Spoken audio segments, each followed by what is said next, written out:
So all those that are on the line, we got about 2 minutes and we'll get started. Okay.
For all that are on the line, we get about 1 minute. 1 minute and we'll get started.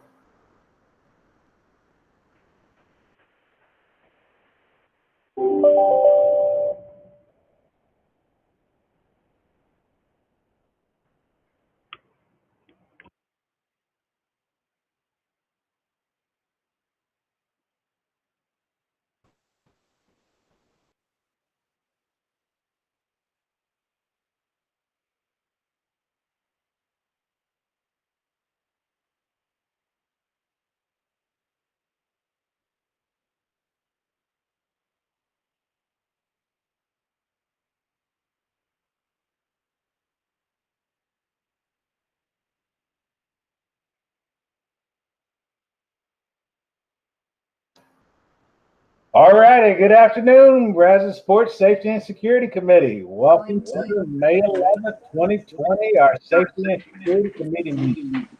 Well, I'm happy to be here. There are about 18 of us on the call, so I am going to go ahead and get started because a meeting that starts on time ends on time. So I don't want to occupy your time too much.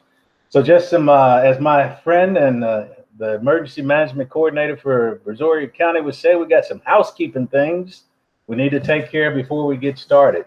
First of all, because this is a state mandated meeting, it is being run like a regular board meeting. So this meeting, so everybody is aware, is being recorded and then will be posted to our website once we are complete. This meeting is also being live streamed. So if anybody in the audience has a question, there's a question tab where you can actually type them in or talk and we'll try and get your questions answered. For everybody that's on the line, if you have not, if you could please mute your microphone, that will keep all the background noise, like my dog start barking and running around, so everybody doesn't have to hear that. And then once you need to answer a question or say something, if you can then unmute and make a comment, we'll respond to it, and then we'll go forward from that. So from the housekeeping perspective, we've got I got a PowerPoint presentation that is up. That we will kind of walk through to kind of keep me guided so I don't make any mistakes. And at the end, I do not have everybody's email. So there's a slide that will have my email address on there. If you can send me your email address, I will then send you this entire PowerPoint and the embedded links so you can review the documents at your leisure. With that being said, we'll go ahead and get started. First thing I need to read to you is, because we're doing a teleconference on March 16, 2020, Governor Greg Abbott granted a request by Attorney General Ken Paxton to temporarily suspend and limit number of open meeting laws to the extent necessary to allow for telephonic or video conferencing meetings in a response to the COVID-19 virus. In according with those suspended rules, we're certifying the following. Notice of this meeting has been posted online for at least 72 hours with a 1 hour, if 1 hour fits an emergency, we didn't have to worry about that. Number two, although members of the board are not gathered in a central and physical location, we do have a quorum in attendance at this meeting by video conference or teleconference. Three, we are meeting on using Google Hangouts software application, which allows way for two-way communication for members and staff. Four, regarding public comment, in lieu of public appearance at the meeting, members of the public may submit written comments regarding agenda items, topics via email prior to the beginning of the meeting addressed to, and was my email address, which was provided, or a telephone number. And this meeting is being live streamed and then the information has been placed out in the web and on our website and on the meeting notice that was posted at the admin building. 6, all other meeting procedures will adhere to the adopted procedures to the extent practical. The audio recording of this meeting is being made and will be available to the public at a later date. And we apologize for inconvenience to anybody that is not able to do any of those things. So with those public assurances out of the way, we move on to the next piece. I will call to order, and I will need to do a roll call so I can get a physical count of who's actually present at the meeting. So if I call your name and you're on the line, or if you're listening in, if you can just say present, so I put a check mark by your name. So Mr. Danny Massey. Present. Mr. Jay Whitehead. Present. Mr. Brent Jaco. Ms. Rebecca Kelly. Present. Mr. Monty Berger. Present. Chief Wade Nichols. Dr. Robin Pelton. Steve West, I've already seen. Mr. Zeke Winton. Mr. John Craig. Here. Thank you. Ms. Rachel Arthur. Mr. David Mendoza, I saw him. David. Here. James. Miss Allison Wasso. Here. Miss Tammy Sophia. Mrs. Zapata, Joanne Zapata. Miss Rita Pintavalli. Ian White. David Rayburn. Sarah Eddy. Present. Thank you. Christopher Cooper. Or Christy Cooper, my mistake. Crystal LaBerge. Here. Stacy Clarkson. Here. Leslie Cancino. I hope I didn't butcher that too bad. Good. She wasn't here to hear that. Good. Angie Yannick. Mr. Mason Howard. Mr. Brian Sidebottom. Chris Samarini. Cade Bonke. Ty, Chris Samarini is here. Oh, Chris. All right. Thank you, Chris. How did I pronounce the last name, brother? It's Samarini. Samarini. Thank you. I'll learn that eventually. Chris Harvey. Virginia Dawsey.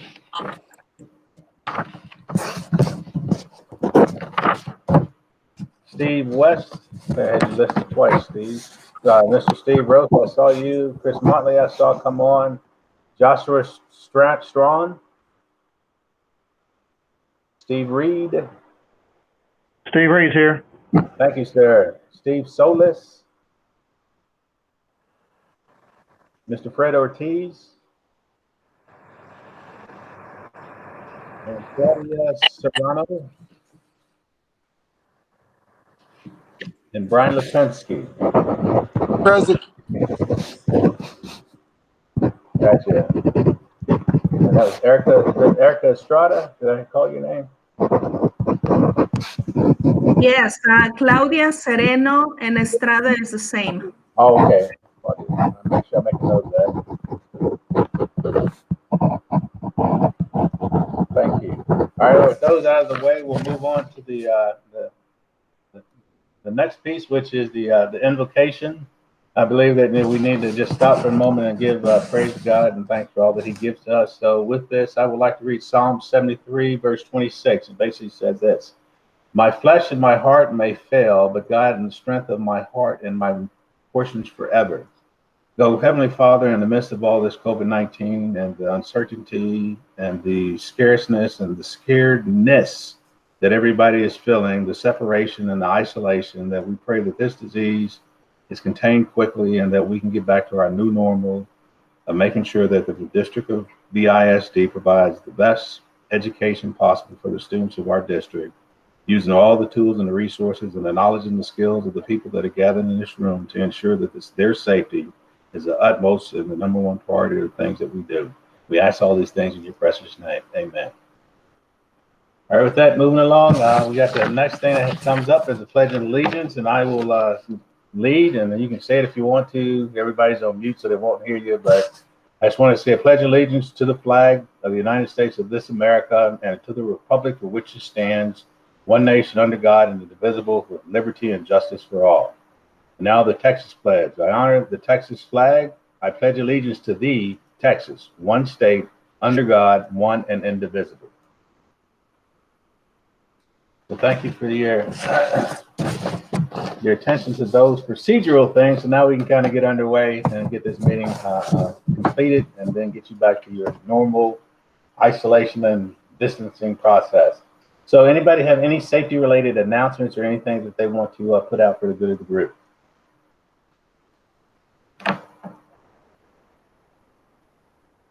And hearing nobody unmute, I will take that as a no. So we'll move on to the next piece to see if there are any audience participation or questions from the audience that may be listening live stream or for the ones in the group before we get started with the agenda.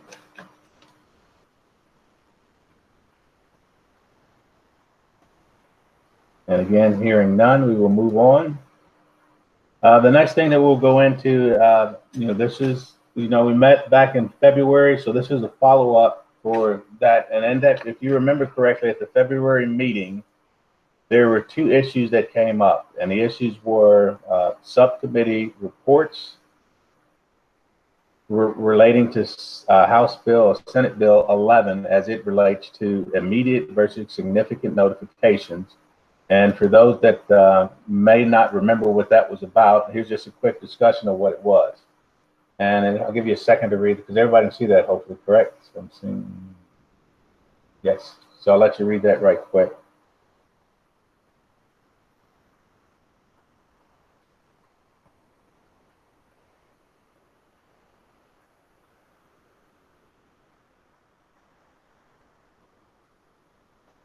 So basically, the TEA and the Texas School Safety Center left it to the districts to identify what immediate meant and what significant meant. So based on that, a subcommittee was formed. There was a number of individuals from this group that elected to be on that subcommittee. And what we try to do is based on this. Immediate notifications on your left-hand side if you're looking at it, significant notifications on your right-hand side. So basically what we identified for the district based on the subcommittee's recommendations is reporting to this group is that immediate notification means this: if something happens on the campus that's either an active shooter, intruder on campus, physical harm, or medical emergency type events that impact the entire body of the school, that the school would take the perspective of making notification to the parents in immediate fashion. And immediate does not mean in the middle of the crisis. It means once everything is stabilized, the campus administration or the administrations from central office will make notifications out using all the social media processes that we have. So basically, they would send the messages out to get to, because what we're trying to do is get ahead of social media, which we'll never do. But if we don't put a message out, the public will make up their own message, which we found out, which we'll talk about here in a little bit when we get to the a very brief discussion on the Clute incident. So basically what the subcommittee recommended was that the webmaster and the public information officer script pre-scripted scripts that in an event we could send out to the public to just let them know, number one, that we know about it, number two, that we're on top of it, number three, that we're managing it, and as soon as we get more information available, we would send it to them. Basically, if you had an active shooter event, you wouldn't say we got an active shooter event. It'd be a pre-scripted message saying, hey, we have an event at a school in our district. You know, the safety and security of all staff, students, and guests are our priority. We're actively working the event, and we'll get back to you shortly as soon as we have more information. At least that will put us ahead of the curve versus trying to, play catch up with all the stuff that, social media is going to be putting out there. So that was a recommendation that they came up with as a group. And again, I think there was, 6 or 7 people agreed to be on. I think 5 actually showed up. And this is the perspective that we came with. I've already talked to our webmaster and the public information officer to ensure that they can facilitate that. And then that would be the process that we will move forward with in the future. And again, we've already got those processes in place. This is just validating that those are the things that we would work on. Now, on the significant notification, what the group vehemently opposed was doing all this instant notification, pushing mass messages out on everyday kind of things that we work with, because sometimes those things are fluid. They're not, not been currently, properly vetted. So the information that we put out, we want to make sure that it's accurate. And then when we have the opportunity, and the subcommittee stated that opportunity should be by the close of business that day. Meaning if something happened, some kind of notices should be going home to the parents about those kind of things, like a bomb threat, significant threat to a staff or student, or 2 students are going to, fight, and it got the whole school in the uproar. Fire drills that weren't planned, the kid pulled a fire drill, or we had a malfunction with some kind of equipment and it went off. Or if we have, a student that, developed COVID-19, when we return back to school and they're developing symptoms, our response would be is we would send some kind of notification to the parents by the close of business that day to let them know what had transpired on the school to try and get ahead of social media. The caveat to that was also, we said that, sometimes things always tend to happen towards the end of the school day, right when everything is going on. You got to get kids out of the door, got to get kids on the buses. So in the event, if that happened, then the close of business would be, they would make sure that the administrator would get a message to the parents before the next school day. That way it gives them a little bit of time to kind of wind down, get things in perspective, be able to craft something articulate with factual information and push that to the parents. So those are the 2 recommendations that the subcommittee came back to. So I put those back to the group to see if there's any discussions or any comments that anybody has.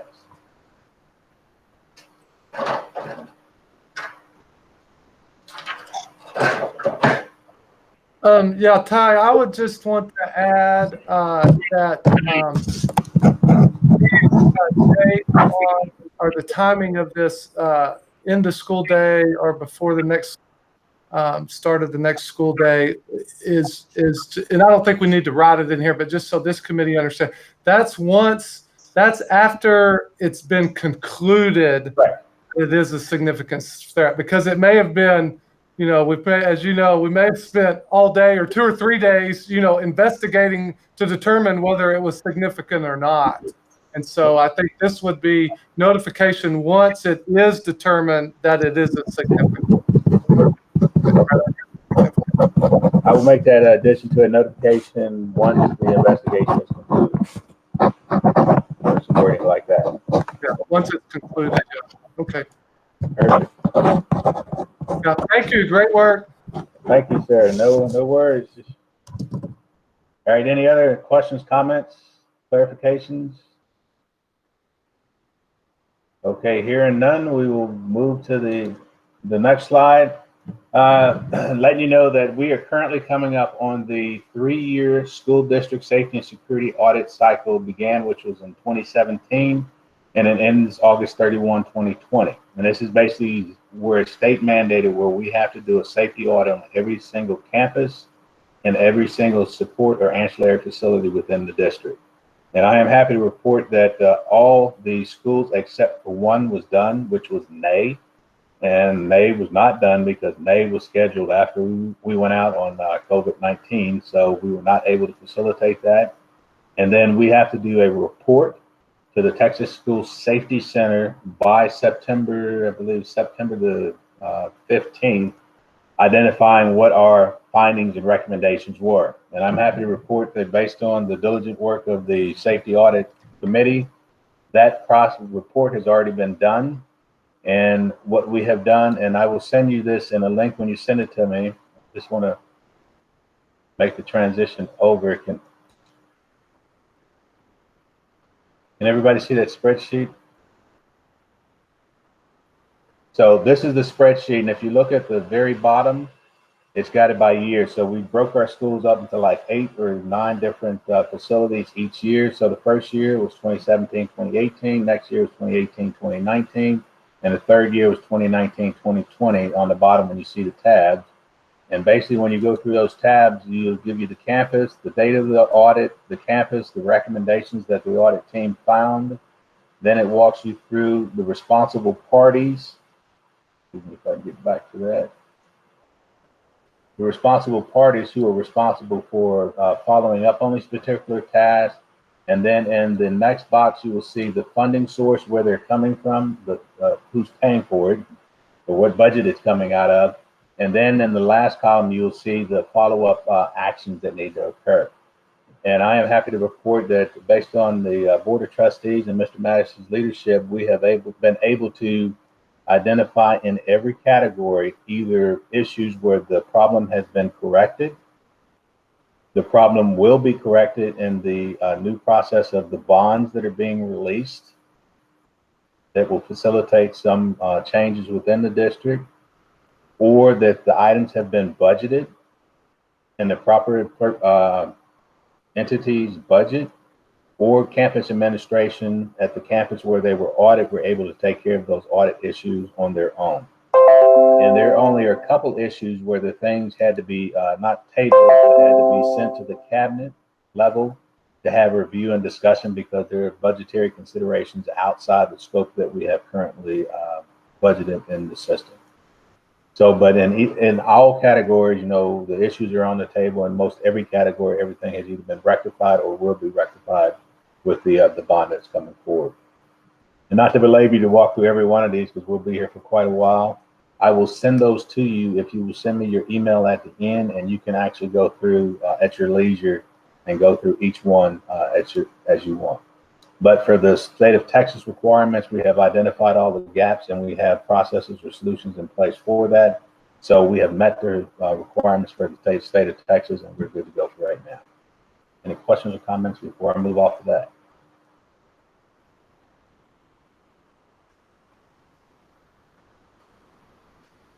Okay, hearing none, we're moving on. This is an easy group. All right, can everybody see the presentation back? Just if one person can nod. Okay, so we're back on the presentation. We're going to move into the okay, the next discussion up is the House Bill 496 Stop the Bleed training. I'm happy to report that so far at least 1,600 staff and students have already been trained on Stop the Bleed protocols for the district. And, being that our district has taken the lead on this particular issue, we are the leaders in the forefront, and other school districts are now reaching out to us to facilitate and figure out what we did so they can replicate it.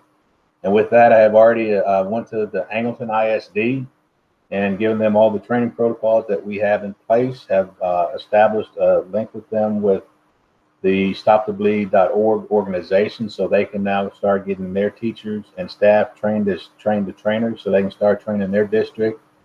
And I have, on the district's behalf, I've already trained their entire Angleton ISD cabinet, and to include all their nurses and key crisis management team members on their campuses. So again, you know, with that perspective right now, you know, BISD is leading the way on that. So any questions?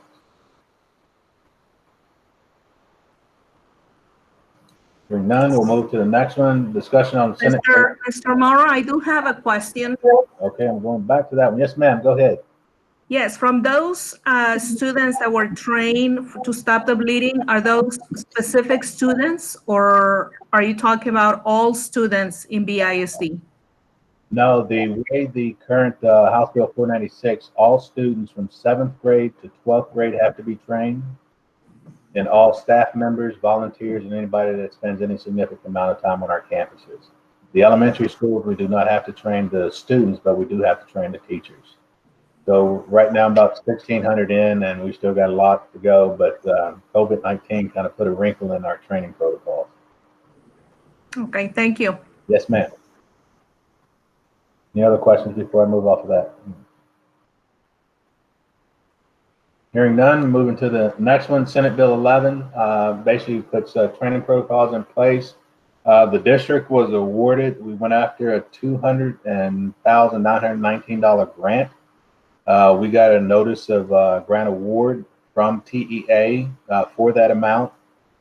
And with that money, we initially thought the money was going to be a lot higher. We were going to intend to spend all of it on vestibule hardening at all of our campuses, except for the ones that are under construction.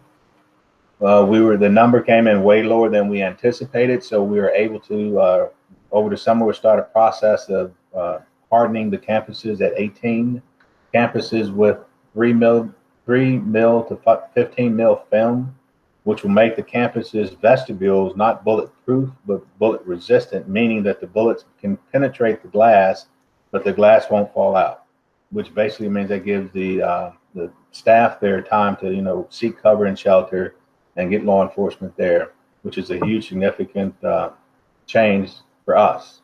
Like in Sandy Hook, the problem is they shot the window out, they fell out, and then the bad guys just walked in. With this being done, it's going to take them at least 5 to 10 minutes to bust through that glass, just beating on it. So we have some, which buys us time to get there. And because of the significant number reduction, we're going to be able to go with phase 2 of our radio project. And in phase 1, if you remember, which we'll talk about here in a little bit in this PowerPoint presentation, we're able to equip 120 radios to all our campuses to enhance their ability to communicate amongst themselves on the campuses.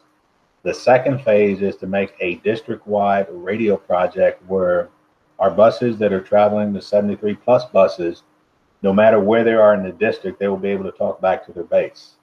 And the other beauty of this radio system is because it's an IP system, when the buses leave the district and go on field trips for sporting events to Dallas or anywhere else, they will still be able to communicate back based on the radio connectivity that these systems have. That's a plus on transportation for safety and security. The flip side of that, it will also give us the ability to equip all administrators from central office with a radio system where if there's an event, Mr. Massey can get on one channel and talk to every administrator on every campus and let them know what's going on. The third phase of that project is we're going to equip all of our maintenance and operations staff with 40 radios. Those guys are our eyes and ears out in the field, and they are out there, tending to the grass and outside of facilities. And a lot of times they see things or have the potential to see things that they can make immediate notification back to their communication, who could then make notification to the folks that need to be there.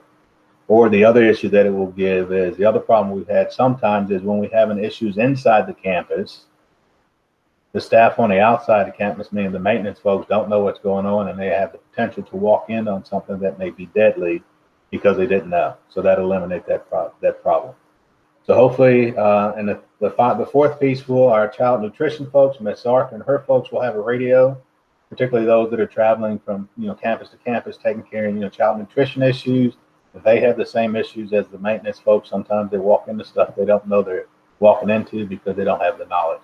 And this will eliminate that and give them the ability to have instant communication if they see something or if we need to talk to them.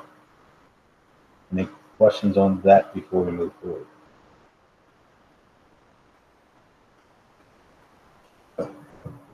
Yes, just had a question come in from Mr. Estrada. Says from Lake Jackson that her son or daughter has not had the training yet. That is absolutely correct. I was only able to get to the administration at the Lake Jackson Intermediate, and the issues that we ran into before we went out on COVID-19 is we do not have stop the bleed kits yet, because because of the state mandate, it is very difficult to get that equipment in because everybody across the state is trying to buy all the stop the bleed kits and the supply is short. But as soon as those get in, the campuses will be then given those training aids, and then they will begin the process of training all their students. I hope that answers the questions. Okay. Any further questions before we move on? All right, discussion on the COPS Stop Student Violence Prevention Program. I want to thank Miss Rebecca Kelly, Mr. Monty Berger, David Mendoza, Miss Kelly Lackey, and Miss Rosenblum, because they assisted me with going after a $500,000 grant from the federal government under the COPS program, which basically this is money that they put towards law enforcement to protect staff and students.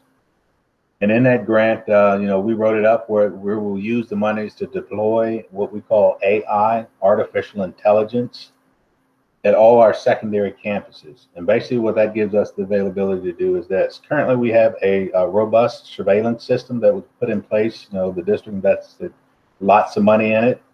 That surveillance system is a surveillance system, so it is what we call reactive, means something happens and then we have the ability to go back and trace and look and figure things out, who was where and how things occurred. This new generation of surveillance system, which is AI, gives us the ability to identify or target individuals. So if we have individuals that we've banned from our campuses, we can load their picture in there, and if they show up on the campus, it will immediately notify us that they're there. If we have individuals that are sex offenders that shouldn't be in they're in the sexual database registry, it'll immediately notify us once their picture populations is seen on the camera system. If we have individuals coming towards our individual campuses that are carrying items that are seen as long guns or handguns, it will give us immediate notification that, hey, somebody's walking towards your campus with a long gun. If we have issues where, large duffel bags, we can, geocode that and it'll give us information. It will also notify us some of the technology if we have students vaping in the bathrooms. It will give us notifications. If we have shot recognition, so if a shot goes off on the campus, it will give us a pinpoint of where that shot is so we can direct the resources in the right places. So this next generation surveillance system is kind of cutting edge, state of the art that we're going after. And if we're awarded that, that's what the district intends to deploy. And I am very hopeful that we are going to be awarded that grant based on the fact that I was able to get with all of our local law enforcement partners, and every one of them wrote a glowing letter of why we should be supported and why we should be awarded that money in the interest of safety of the staff and students. And, being in law enforcement for a long time, that's kind of unheard of. Sometimes you don't get competing law enforcement agencies that are trying to go for the same grants, all to write a glowing letter for, in support of one individual entity for that. But because of the relationship that this district has with all our partners, they did that. And I am very hopeful that we'll be able to move forward with that. Any questions on that? Seeing none, I see one of our partners on the line. So Steve Rosa, I want to thank you very much for that letter that you wrote on our behalf. We are most appreciative, and we're very hopeful that that will come through. Ty, it's the least I could do, man. It was definitely good to make sure that we protect the children as much as we can and all of your staff. Thank you, sir. So moving on to the next discussion is a discussion of our EOPs. That's our emergency operations plan. The district is up to date. Our plans are succinct. Because of COVID-19, we have now drafted a reopening annex, which basically gives the district some guidance on how we should reopen. And that annex focuses on three things. It focuses on how we should reopen our facilities, how we should, reintegrate our people back into these facilities to include students, and then what are the transportation needs, or what do we need to do to ensure that the transportation mechanism process is secure and clean. So that has been drafted. It came through Texas School Safety Center, did the model policy in conjunction with TASB. And then I took that policy and scrubbed it to make sure that it met our district needs. And I have sent that to Mr. Massey and Mr. Whitehead for their review and then discussion with cabinets before we figure out what our next steps are. Question? Good, nothing. We'll keep moving along. The next one, our long anticipated ERP, which is our emergency response plan. That basically gives us a plan of that we've talked about before, that if we have an event, it tells fire where to go, it tells EMS where to go, it tells us where we stage, it tells us where our command post is at. It gives a detailed map of the school. It gives a detailed layout of the surrounding topography around the school. And it gives a detailed version of how we dissect the school into 4 sections. So when responding officers come, they know where to go and they don't have to guess. That has been finally completed. I'm happy to say it has been duplicated, either digitally and hard copy, and every copy has been given to our regional partners so they have that in their hands. Any questions or comments on that? Hearing none, moving along. I'm going to give just a very brief discussion of the active shooter and at Clute without the whole lot of information, because I don't want to get all this information out because I'm not sure who's on the line. Like I say, for those we had a false active shooter that took place at our Clute Intermediate School. The good thing is that was a great test of our plan, and I'm here to tell you that our plan worked as exactly actually it should. We were able to get there. We were able to respond quickly. We were able to, verify and vet that with the administration from Clute Intermediate School. And then we were able to get things back together and reunify the kids back with their parents. We identified some lessons learned out of that we had some communication gaps that took place that we're currently working on with the grants that we've got coming in. And we got some lessons that we learned. They're being used to enhance our notification processes. That's some of the things that we just talked about. Immediate versus significant event notification, and how do we actually work that piece. Part of the COPS grant that we're also going after is a mass notification system, state of the art, that will push messages out to parents, staff, volunteers, students, beyond the capabilities that we currently have now. When we're successful with this grant and when we put that in place, there is no school district around this area that'll be able to touch what we've got going on. So that's the direction that we're going. And, from my personal perspective and on behalf of Chief Wade and Mr. Massey, we can't thank our law enforcement partners enough for their response to that event. I can assure you within, like 4 minutes, we had officers on scene. Within 10 minutes, we probably had 30 to 35 officers on scene going through the building, and things worked exactly how they were supposed to, because we have a strong relationship with our law enforcement partners. They're all familiar with the building. They participate in our safety audits. They participate in the walkthroughs with Chief Wade and his staff, so they knew exactly what needed to happen. And on behalf of the district, I couldn't be prouder how the protocols worked and how quickly we were able to get that event resolved. Any questions?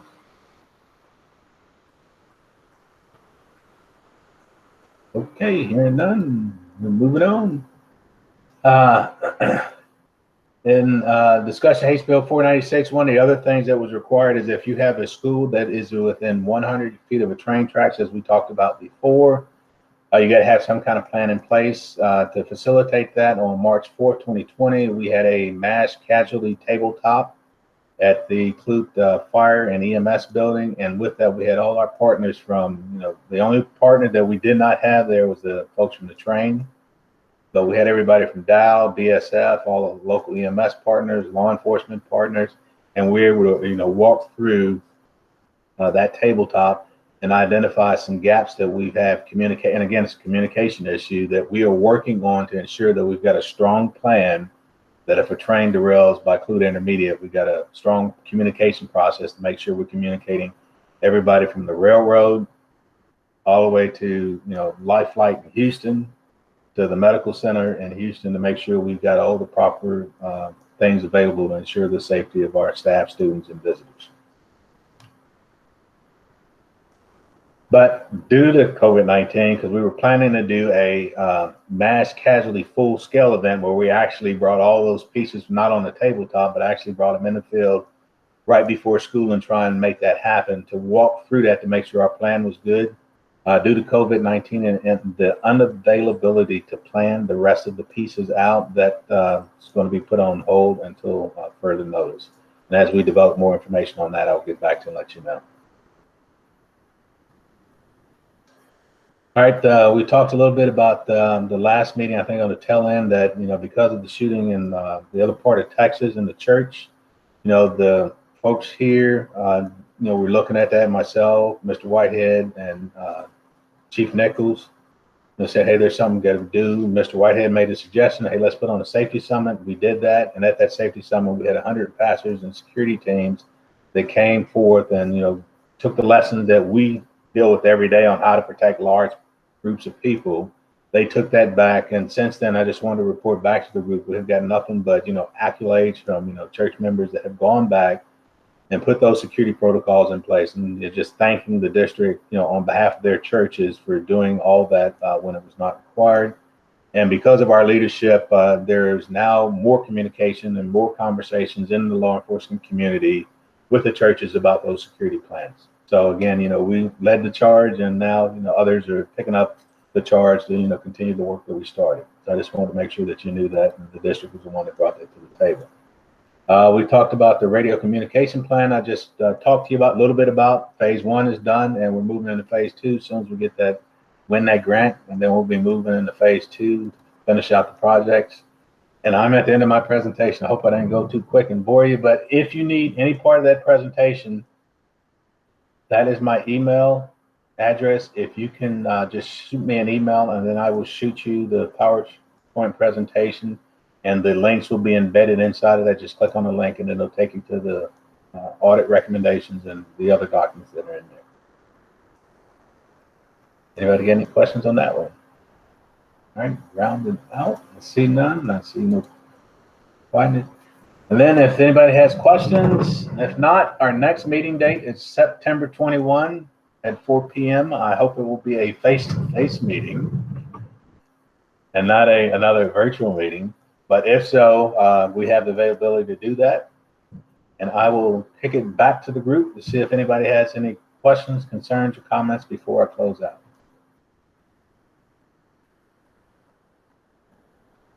And I see all blank emojis, so I guess that's a no. So with that, I will thank you for your time this evening, and enjoy the rest of your Monday. Thank you, Ty. Thank you, Ty. Yes, ma'am, sir. Thank you, Ty. All right, bye.